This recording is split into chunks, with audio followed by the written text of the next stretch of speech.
حسین ابن علی نے خون کے دھاروں سے کھیلا ہے، قضا کیا چیز ہے یہ موت کے انگاروں سے کھیلا ہے، اور تم اپنے زور بازو کا دھمکی ہمیں نہ دے ظالم، علی کے گھر کا ہر بچہ تو تلواروں سے کھیلا ہے۔ امام حسین رضی اللہ تعالیٰ عنہ جب جام شہادت پی چکے، اب کربلا میں شہادت امام حسین کے بعد جب اہل حرم کو یزیدیوں نے قیدی بنایا، اونٹ کے لنگی پیٹھ پر بیٹھا دیا، اونٹ کے پیٹھ پر بیٹھا کے باندھ دیا اور دمشق لے گیا، یہاں تک کی بات آپ سن چکے ہیں۔ اب دمشق سے آگے بڑھتا ہے، یعنی ابن زیاد اس قافلہ کو جو ہے یزید کے دربار میں پیش کر رہا ہے۔ اب کوفہ سے لے کر کے یہ دمشق کی طرف یہ قافلہ جا رہا ہے۔ ابن زیاد جو 22,000 فوجوں کا مالک تھا، اب ان قیدیوں کو اپنے دربار میں جو بے حرمتی کرنا تھا وہ کر چکا۔ یہاں تک روایت میں بات آتی ہے کہ ابن زیاد کے سامنے جب امام حسین کا سر رکھا گیا اور ابن زیاد کے ہاتھ میں چھڑی تھی، اس چھڑی سے ابن زیاد امام حسین کے لب مبارک پر مار رہے تھے، اور کہا کہ دیکھو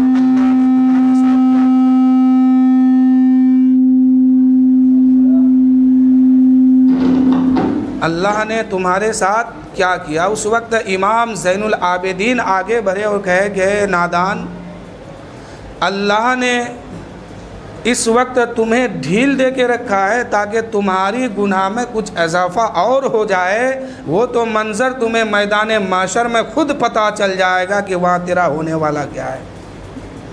یہاں تو امام حسین کو شہید ہونا تھا، ان کا مقدر بن گیا تھا، اس لیے یہ مقتل میں آئے تھے، لیکن منظر کربلا تم اس کا بدلہ میدان محشر میں دیکھو گے۔ یہ روایت یزید کے دربار میں بھی ملتا ہے، یعنی ایک ہی روایت ابن زیاد کے ہاں بھی ملتا ہے، یہی جملہ یزید کے پاس بھی ملتا ہے کہ یزید نے بھی ایسا کیا تھا۔ بہرحال اب یہ قافلہ چلا ہے، کوفہ سے نکلا، خولی بن یزید کے پاس امام حسین کا سر ہے، اور 72 لوگوں کے پاس، 72 خاندان کے پاس 72 جانثار کا سر ہے، یعنی یزیدیوں نے تقسیم کیا تھا امام حسین کا سر، اور ان کے ساتھیوں کا، ان کے بیٹوں کا، ان کے بھتیجوں کا سر جو ہے یزیدیوں میں جتنے خاندان سے لوگ آئے تھے، جتنے برادری سے لوگ تھا، ہر برادری میں شہدائے کربلا کا سر دیا جاتا ہے، کسی میں حضرت علی اکبر کا، کسی میں علی اصغر کا، کسی میں قاسم کا، کسی میں عون و محمد کا، کسی میں عباس کا، کسی میں ظہیر بن قیوم کا، مسلم بن اوسجہ کا، یعنی جتنے امام حسین کے طرف سے شہید ہوئے تھے ان تماموں کو تقسیم کرتا ہے یزیدی۔ اب امام حسین کا سر خولی بن یزید لیا ہے۔ خولی بن یزید جب کوفہ پہنچا تو دمشق، کوفہ جب پہنچا تو ابن زیاد کے پاس نہیں پہنچا، یہ بھی تھک چکا تھا، اپنے گھر گیا، ان کی بیوی سوئی ہوئی تھی، رات کی اندھیری ہے، اس نے، خولی نے امام حسین کا سر اپنے تنور میں رکھ دیا۔ دیکھیے بے حرمتی کیسے کر رہا ہے، ایک تو ظلم کیا، اب بے حرمتی دیکھیے کہ چولہا جس میں کھانا بنتا ہے، روٹی پکتی ہے، اس میں جا کے امام حسین کا سر رکھا۔ خولی بن یزید کی بیوی نیک تھی، پرہیزگار تھی، اہل بیت سے محبت رکھنے والی تھی، اور ادھر خولی بن یزید رات میں سو گیا ہے، ان کی بیوی تہجد کی نماز پڑھنے کے لیے اٹھتی ہے، اور اٹھنے کے بعد دیکھتی کیا کہ تنور میں آگ جل رہی ہے، تنور سے روشنی نکل رہی ہے۔ اس نے سمجھا کہ میں نے تو اس کی آگ کو بجھا کے سوئی تھی، یہ روشنی کہاں سے پھیل رہی ہے؟ قریب جا کے دیکھتی ہے تو کیا دیکھتی ہے کہ ایک سر مبارک اس میں رکھا ہوا ہے، اس سے نور ظاہر ہوتا ہے، اور آسمان سے زمین تک کچھ پرندے اڑ رہے ہیں، اور اس سر کے چاروں طرف 4 عورتیں بیٹھی ہوئی ہے۔ کوئی کہہ رہی کہ بیٹا حسین، بیٹا حسین، گھبرانا نہیں میرے نور نظر، میرے لخت جگر، ان قریب روز محشر اللہ تمہارا حساب فرمائے گا، اللہ تمہارا تمہارا انصاف فرمائے گا۔ اتنے میں آواز آئی، اے خولی بن یزید کی بیوی گھبرانا نہیں، یہ جو سر مبارک ہے یہ میرے امام حسین کا سر ہے، یہ کربلا میں حسین ابن علی کو شہید کیا گیا ہے، اسی کا سر تمہارا شوہر لا کر کے تمہارے تنور میں رکھا ہے۔ آواز آتی ہے کہ یہ جو 4 عورتیں بیٹھی ہوئی ہے، یہ 4 عورتیں کوئی معمولی نہیں ہے، ایک کا نام ہے حضرت خدیجۃ الکبریٰ، دوسرے کا نام ہے حضرت زینب، تیسرے کا نام ہے حضرت مریم، چوتھے کا نام ہے حضرت آسیہ۔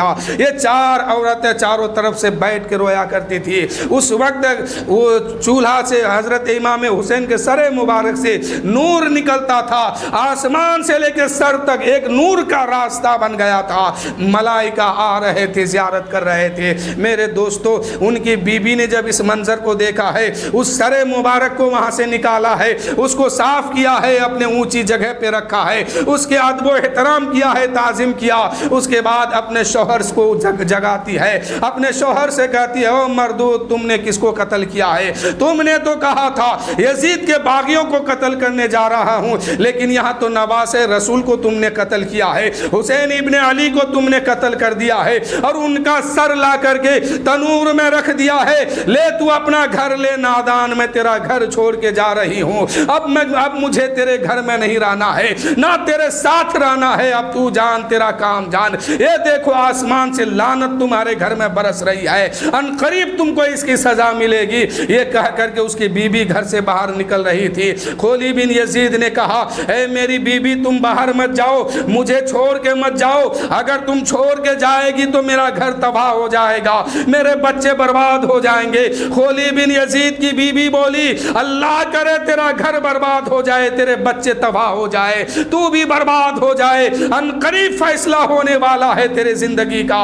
اتنے میں غیب سے آواز آتی ہے، اے خولی کی بیوی، تم پریشان نہ ہو، تمہارے خاوند کا حساب تمہارے سر پہ نہیں آئے گا، تم سے نہیں لیا جائے گا، تم گھبرانا نہیں۔ اس وقت کی مورخ لکھتے ہیں کہ خولی بن یزید کی بیوی اپنے سر پہ چادر ڈالتی ہے اور گھر سے باہر جنگل کے طرف چلی جاتی ہے۔ پھر اس کا پتہ نہیں چلا کہ وہ کہاں گئی، کہاں کیا ہوا، کہاں رہی، کچھ پتہ نہیں چلا۔ اب امام حسین کا سر ابن زیاد کے دربار میں پیش ہوتا ہے۔ اس کے بعد 34 دن یا 3 مہینہ، 2 روایت ہے، کچھ مورخ لکھتے ہیں کہ 3 مہینہ کے بعد، کوئی لکھتے ہیں کہ 34 دن کے بعد امام حسین کا سر اور قافلہ یہ لٹے ہوئے قافلے کو دمشق روانہ کیا جاتا ہے۔ اب یہ لوگ دمشق کے طرف چل رہے ہیں۔ چلتے چلتے ایک گرجا گھر ملتا ہے، یزید کا سپاہی ابن زیاد، شمر بن جوشن اور جو بھی لوگ تھا، یعنی تمام یزیدیوں نے آرام کرنا چاہا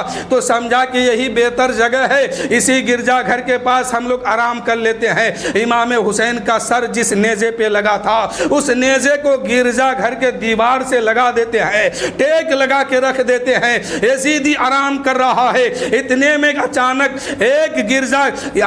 گرجا گھر کا دیوار جو ہے پھٹتی ہے، اس سے ایک لوہے کا قلم نمودار ہوتی ہے اور ایک ہاتھ سامنے آتی ہے، اور وہ ہاتھ سامنے آیا ہے، اس ہاتھ میں قلم آتا ہے، اس قلم کو وہ ہاتھ پکڑ کر کے امام حسین کا جو گلا کٹا تھا، اس میں جو خون لگا تھا، اس خون میں اس قلم کو ڈباتا ہے، اور اس خون کو لگانے کے بعد اس قلم سے اس دیوار میں لکھتا ہے کہ نبی کا نواسا ہے یہ، ان پر اتنا ظلم کرنے کے بعد، ان کا سر کاٹنے کے بعد، اہل حرم کو قیدی بنانے کے بعد، کیا اب بھی تم مسلمان ہونے کا دم بھرتے ہو؟ کیا اب بھی تم ان کے نانا کی شفاعت کی امید رکھتے ہو؟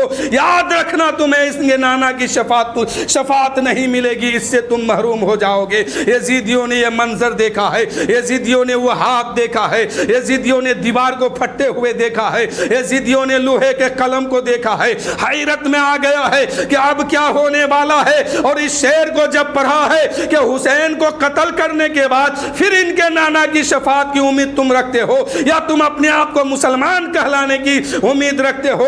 ہرگز اللہ تم سے غافل نہیں ہے، تمہارے ظلم کو خدا دیکھ رہا ہے۔ یزیدیوں نے اس منظر منظر کو دیکھا ہے وہاں سے پھر آگے بھاگنا شروع کیا ہے. چلتے چلتے کچھ دن چلا ہے, اس کے بعد ایک گرجا گھر اور ملتا ہے تو وہاں پہلے ہی سے یہ شعر لکھا ہوا تھا, اس کے دیوار میں یہ شعر پہلے ہی سے لکھا تھا کہ حسین ابن علی کو قتل کرنے کے بعد ان کے خاندان کو قیدی بنانے کے بعد کیا تم اب بھی مسلمان ہونے کا دم بھرتے ہو؟ کیا اب بھی تم ان کے نانا کی شفاعت کا امید رکھتے ہو؟ یہ شعر جب دیکھا ہے ابن زیاد نے, خولی نے, یعنی ایسے مردود جو قافلہ میں تھا, جتنے یزیدی تھا, سب آگے بڑھا ہے. اس گرجا گھر کے پادری سے پوچھتا ہے, اس کے مالک سے پوچھتا ہے, اس کے پجاری سے کہتا ہے بتا یہ شعر کس نے لکھا ہے, کب سے لکھا ہے, کس ٹائم لکھا ہے؟ اس گرجا گھر کے پادری نے کہا یہ تو مجھے بھی نہیں معلوم ہے کہ یہ شعر کب سے لکھا ہے اور کس نے لکھا ہے.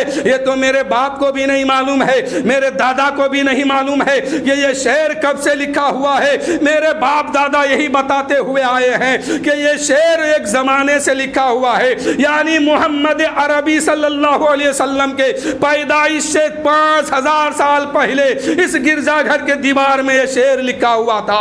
ابھی میرے نبی دنیا میں تشریف نہیں لائے ہیں, میرے نبی اس دنیا میں ابھی تشریف نہیں لائے ہیں, اس سے 5000 سال پہلے اس دیوار میں یہ شعر لکھا ہوا تھا کہ حسین کو قتل کرنے کے بعد کیا ان کے نانا کی شفاعت کی امید رکھتے ہو, یا حسین کو قتل کرنے کے بعد کیا تم اب بھی مسلمان کہلاتے ہو اپنے آپ کو؟ یہ شعر 5000 سال پہلے لکھا جا چکا تھا. اب یزیدی نے کیا کیا ہے, وہاں پر وہ پادری نے دیکھا ہے کہ یہ جب سر پہ نظر پڑی ہے, وہ پادری کہتا یہ سر کس کا ہے؟ یزیدیوں نے کہا یہ حسین ابن علی کا سر ہے. وہ پادری نے کہا یہ کون حسین ابن علی ہے؟ کہا یہ کون حسین ابن علی ہے؟ یزیدیوں نے کہا نبی کا داماد ہے. اس پادری نے کہا او ظالم, صاحب کیوں نہیں کہہ دیتے کہ یہ نبی کے نواسے کا سر ہے, یہ نبی کے نواسے کا سر ہے. یزیدیوں نے کہا ہاں یہ نبی کے نواسے کا سر ہے. اس پادری نے کہا وہی نواسا جن کی دادی فاطمہ ہے, جن کا دادا علی ہے, جن کا بابا علی ہے, جن کا ماں فاطمہ ہے, اور جن کا نانا نبی ہے, ان کا نام محمد الرسول اللہ ہے, وہ آخری نبی ہے, ان کے بعد کوئی نبی آنے والے نہیں ہے. کیا اسی نبی کے نواسے کا سر ہے, اسی فاطمہ کے بیٹے کا سر ہے, اسی علی کے لخت جگر کا سر ہے؟ یزیدیوں نے کہا ہاں اسی کا سر ہے, حسین ابن علی کا سر ہے, نبی کے نواسے کا سر ہے. اس پادری نے کہا ایک رات کے لیے مجھے یہ سر دے دو, ایک رات کے لیے مجھے یہ سر دیکھنے کی اجازت دے دو, اس کے بدلے میں تمہیں 10,000 درہم دیتا ہوں. یزیدیوں نے ٹھکرا نہ سکا اس درہم کو.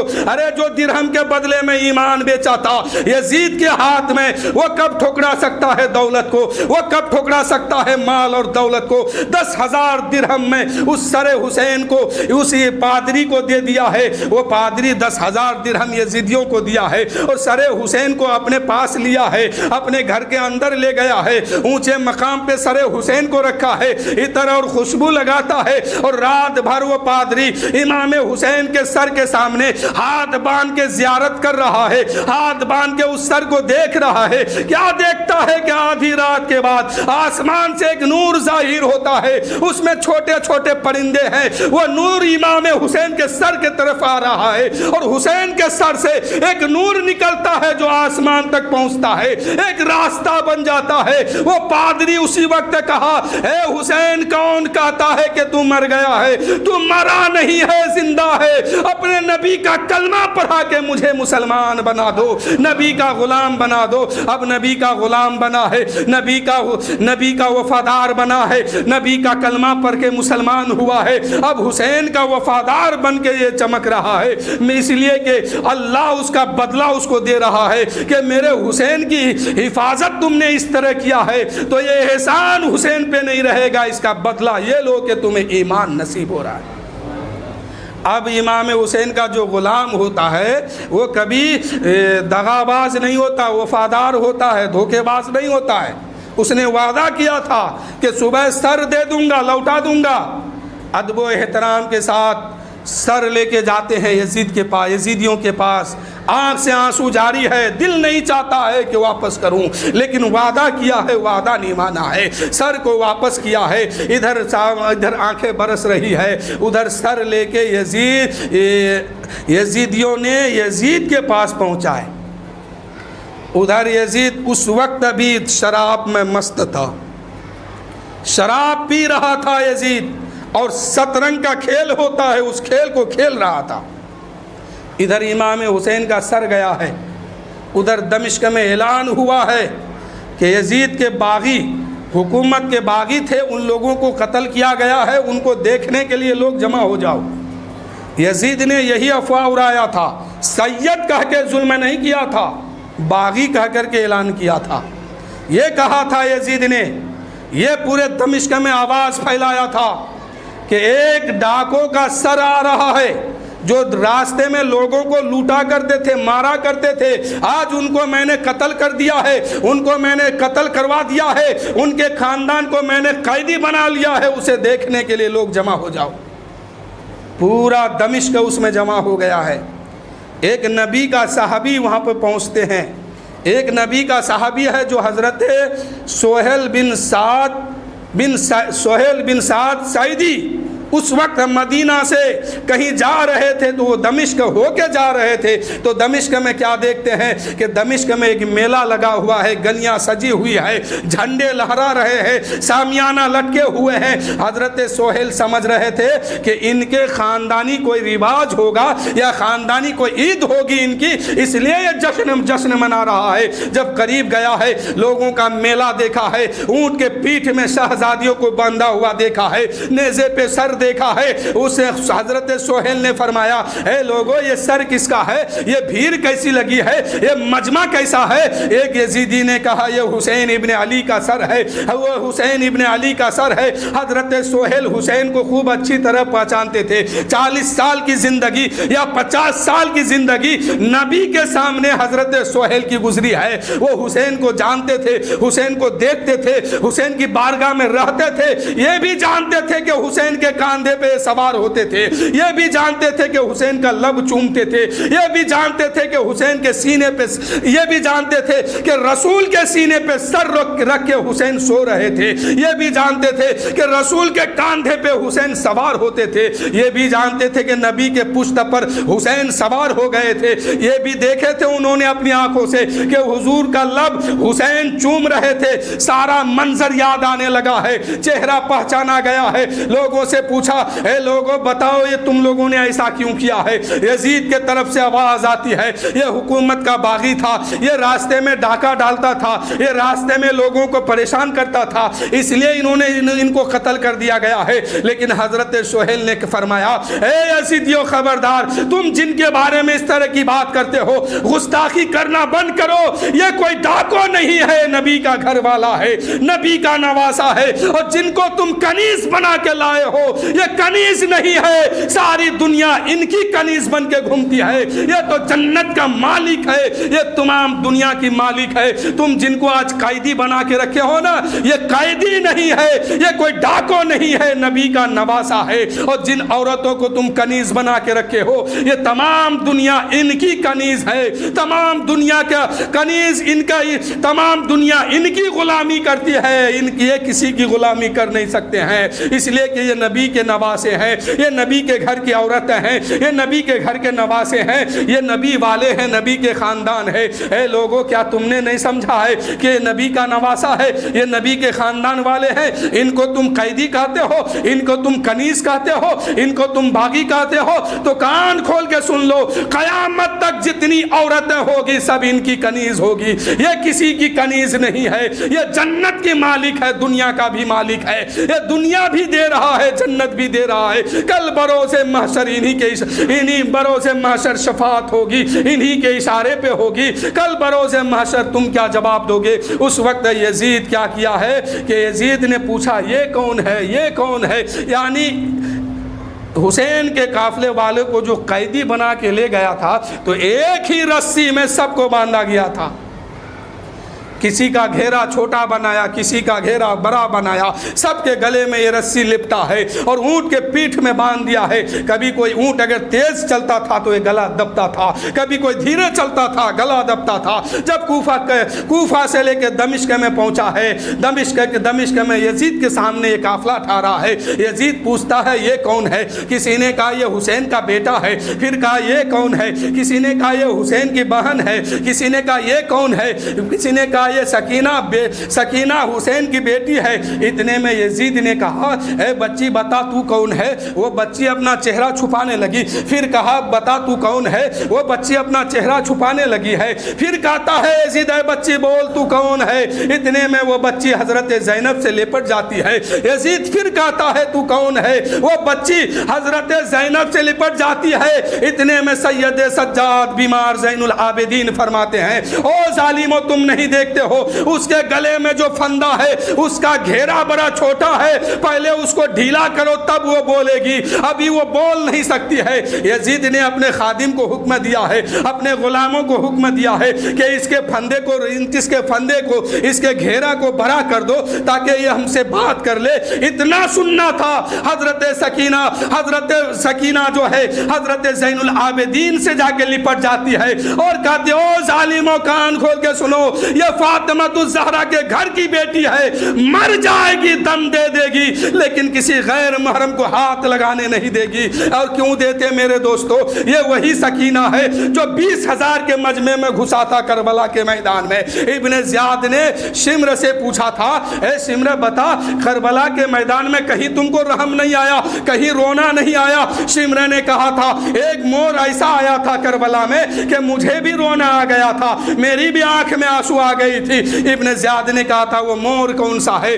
شمر نے کہا تھا وہ مور یہ ہے کہ کربلا کے میدان میں خیمے حسینی سے ایک 8 یا 7 سال کی بچی اپنے خیمے سے نکلتی ہے، برقعے کے اندر ہے، سر سے لے کے پیر تک پردہ ہی پردہ ہے۔ وہ بچی 20,000 کے مجمع میں گھسی تھی اور اپنے بابا سے جا کے چمٹ گئی تھی، اپنے بابا سے لپٹ گئی تھی، لیکن 20,000 نے اس کا چہرہ نہیں دیکھا تھا۔ پردے کا اتنا خیال ہے۔ وہی سکینہ یزید کے سامنے کہہ رہی ہے اے یزید سن لے کان کھول کے، یہ فاطمہ الزہرا کے گھر کی بیٹی ہوں، میں مر جاؤں گی لیکن کسی غیر کو ہاتھ لگانے نہیں دوں گی۔ اتنے میں یزید نے کہا کہ زین العابدین کے ہاتھ کو کھولو اور ان سے کہو کہ ان کے گلے کا پھندا کو ڈھیلا کر دے، ان کے گھیرا کو ڈھیلا کر دے۔ حضرت زین العابدین کا ہاتھ کھولا جاتا ہے، حضرت زین العابدین حضرت سکینہ کا گھیرا بڑا کر دیتا ہے۔ اب حضرت سکینہ بول رہی ہے، یزید پوچھتا ہے اے بچی تو بول کیوں نہیں رہی تھی اور بار بار جا کے چھپ کیوں رہی ہے، اپنے چہرے کو کیوں چھپا رہی ہے؟ حضرت سکینہ کہنے لگی اے ظالم اب میں چہرہ نہ چھپاؤں تو کیا کروں؟ تم جیسے ظالموں کے سامنے بولنے سے کیا فائدہ ہے؟ تم جیسے بےہودہ کے سامنے اب بات رکھنے سے کیا ہونے والا ہے؟ تم کو جو کرنا تھا کر لیا۔ اتنے میں یزید نے کہا اے سکینہ دیکھا میرا منظر، دیکھا تم نے میرا منظر، میں نے کیا کیا؟ حضرت سکینہ بول اٹھی اے نادان اب تک تو جو ہوا سب میں نے دیکھا ہے، لیکن اب تو تیاری کر، کل بروز محشر میں میرا بھی منظر تو دیکھے گا اور میرا بھی منظر تو بروز محشر میں دیکھے گا۔ ایک ایک قطرے کا حساب وہاں مانگوں گی تم سے، وہاں تمہیں دینا پڑے گا، وہاں کی تم تیاری کر۔ اتنا سننا تھا۔ یزید پھر غصہ میں آتا ہے۔ اتنے میں ملک شام کا ایک خریدار اس مجمع میں پہنچتا ہے۔ ملک شام کا ایک خریدار پہنچا ہے۔ اس وقت کا حال یہ ہوتا تھا کہ جنگ جب جیتا جاتا تھا تو اس کے ساتھ جتنے لوگ ہوتے تھے سب کو قیدی بنا لیا جاتا تھا، چاہے وہ عورت ہو یا مرد ہو۔ اب یہاں پر اہل حرم کو قیدی یزیدیوں نے بنایا ہے اور یزید کے سامنے پیش کیا ہے۔ ملک شام کا خریدار آتا ہے اور خریدار آ کر کے اس محفل میں آیا ہے اور کہا کہ اے یزید مجھے ایک کنیز دے دو۔ اس وقت حضرت امام حسین کی بڑی بیٹی کربلا کے میدان سے یزید کے دربار میں پہنچی تھی۔ اس بیٹی کا نام تھا حضرت فاطمہ بنت حسین۔ یہ حضرت امام حسین کا بڑی بیٹی ہے، یزید کے دربار میں ہے۔ وہ ملک شام کا خریدار آتا ہے اور اشارہ کرتا ہے یزید اس کنیز کو مجھے دے دو، اس کے بدلے میں تم رقم لے لو۔ اتنے میں حضرت زینب بنت حسین کہنے لگی اے پھوپھی زینب کیا اب ہم کنیز بھی بنائے جائیں گے، کیا اب ہم غلام بھی بنائے جائیں گے؟ حضرت زینب کہنے لگی اے بیٹی خبردار، ایسا نہیں ہونے والا ہے، یہ آل محمد پر حرام ہے کہ وہ کسی کی کنیز بن جائے، وہ کسی کی کنیز نہیں بنتی ہے بلکہ دنیا اس کی کنیز بن جاتی ہے۔ اے بیٹی گھبرانا نہیں، یزید کی ایسی طاقت نہیں ہے کہ وہ تمہیں بیچ دے۔ یزید پھر غصہ میں آیا اور کہا کہ اے زینب اگر میں چاہوں تو بیچ دوں۔ اتنا کہنا تھا تو زینب کہنے لگی اے نادان، جب تک تو میرے نبی میرے نانا کا دین کی بات کرتا ہے تب تک تو ایسا نہیں کر سکتا ہے، جب تک میرے نانا کی شریعت کی تو بات کرتا ہے ایسا نہیں کر سکتا ہے۔ اتنی جملہ اتنا کلمہ حضرت زینب کی زبان سے نکلی ہے تو ملک شام کے خریداروں نے سنا ہے، تو سننے کے بعد غصے میں آیا اور کہا اے یزید تم پہ لعنت ہو، تم نے نبی کے نواسی کے ساتھ ایسا کیا ہے، نبی کے گھر والوں کے ساتھ ایسا کیا ہے، نبی کے خاندان کے ساتھ ایسا کیا ہے، نبی کے ہی گھر والے کو تم نے بازار میں بیچنے کی تیاری کیا ہے، تم پر لعنت ہو خدا کی۔ وہ لوگ وہاں سے واپس چلے گئے اور کچھ لوگوں کو یزید نے پھر قتل کر دیا، پھر شہید کر دیا اور کچھ لوگ وہاں سے واپس ہو گئے۔ تو میرے دوستو اب یہاں سے کربلا کے میدان سے اب یزید کے دربار میں یہ قافلہ پہنچا ہے، ابن زیاد نے وہاں ابن زیاد ہے اور یزید کہتا ہے ان قافلوں کو قید خانے میں ڈال دو، حسین کا سر الگ کمرے میں بند ہوتا ہے، ان کے ساتھیوں کا سر الگ کمرے میں ہوتا ہے اور ان کے خاندان میں جو قافلے میں تھے جن کو قیدی بنایا گیا ان کو الگ قیدی بنایا جاتا ہے۔ اب ان کو قیدی بنا کے رکھا گیا۔ کچھ دن کے بعد اس کو لگا کہ اہل حرم کو زیادہ دن قیدی بنا کے نہیں رکھا جا سکتا ہے، اس لیے کہ اگر زیادہ دن رکھا تو معاملہ پلٹ جائے گا اور اگر معاملہ پلٹ گیا تو سارا کھیل بیکار ہو جائے گا۔ اس لیے کہ میرے دوستو وہاں اس وقت دنیا نہیں جانتی تھی کہ یہ اہل حرم کو قیدی بنایا ہے، بلکہ باغی کہہ کر کے اعلان کیا تھا۔ لیکن دھیرے دھیرے یہ خبر پورے دمشق میں پھیل گئی ہے کہ یزید نے جس کو قتل کیا ہے وہ کوئی اور نہیں ہے، وہ نبی کا نواسہ ہے، اور جس کو قیدی بنایا ہے وہ نبی کی گھر کی عورت ہے۔ وہ ایک معاملہ